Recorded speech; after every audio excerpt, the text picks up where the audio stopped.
there's a lot of opposition by doctors, especially. Yeah. Towards healing, because they say, oh, it's not proven or whatever. Doctors do not want to admit that somebody who has no education can be a better healer than a doctor can be. But we know that when we look at the Bible, not to get into the Bible, but we will all be able to do this. The Sure. more we are aligned with ourselves, with our light body and everything, everyone will be healers. But when we get to the fear stuff, because that's also to do with the doctors, that they are afraid of, losing their power or their prestige or something. But when we go to fear and death, I think it's very important that we need to make them understand that death is an illusion, and the one life, if you think there's only one life, you will get fearful because, there's so much you need to know and do and stress and all this, and you need to collect a lot of stuff while being here. But you have your experience about death and that it goes on forever, life. Yes. In medical schools, it's very, very unfortunate that I understand that in any country, it's never taught to the medical students what it is to be a human being on this planet. They teach anatomy, they teach physiology, they teach the psyche, how it's sick, in psychiatry. But what are the limits of your consciousness?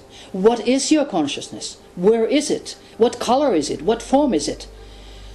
You don't get these answers from the medical schools. And that's very wrong, because if we as students would get the right answers, we would totally differently treat our patients. Not just the body, but we would treat the energy. And doctors don't even generally know anything about the frequencies, that you can really, with different frequencies, cause from outside different emotions. And today's military technology is flabbergasting. I mean, it's like science fiction, but it is not science fiction. They can read your thoughts. That is, of course, thought signals, because every brainwave is different with different people. They are like we have fingertips. They are all unique. Our brain vibrations are unique too. And they can be caught by computers, especially supercomputers, which I now just heard the last figure was 280 trillion in a second. Now, because I have heard that figure, and previously it was much lower, so of course in secrecy it must be much, much more. And our brain waves are only 5,000 bits a second, so we have no match. We are no match to a computer. And they can control us totally. And as proof are the very, very sad experimentations with school children who are shooting their fellow school children and also their teachers in many, many countries.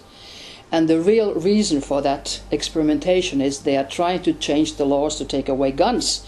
So when the government terrorism really starts, nobody can defend themselves because we have no guns. And when you think that they can read our subconscious, they can read our dreams. So of course people say, oh, this is crazy, it's not possible. Well, unfortunately, those people are totally ignorant of today's extreme technology, which is not for public knowledge, because it's military technology.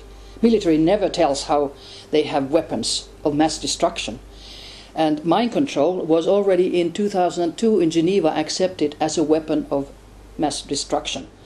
Now, if a UN organization accepts things like this, people should wake up. But how many people read UN or United Nations reports? They don't. But if people knew that, when we talk about mobile phones, if they knew that the mobile phones were invented as military systems, and they just put blue colors and ringtones and Mickey Mouse and everything on it, so it looks very appealing for human to as a toy, and they get addicted to it. If they knew that everything was invented as military systems, they might, start to wonder, what is this mobile phone actually doing to my brain?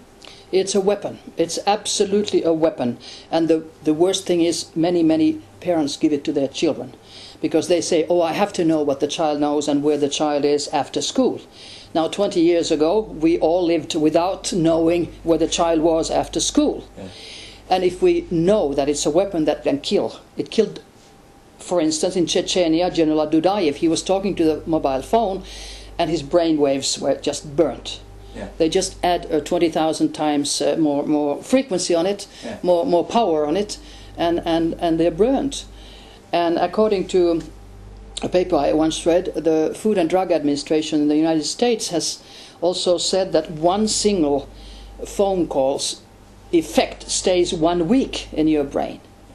And you should never talk more than 2 minutes and then change to the other side, because the brain tumors that come and are going to be an epidemic in 20 years with us come from the microwaves, and they're always on the side which you use for the mobile phones.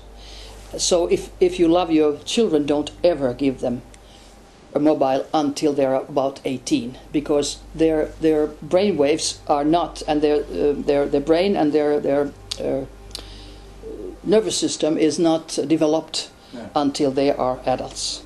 And because the parents don't know, they're ignorant, and they say, if this would be dangerous, it would be all over the world.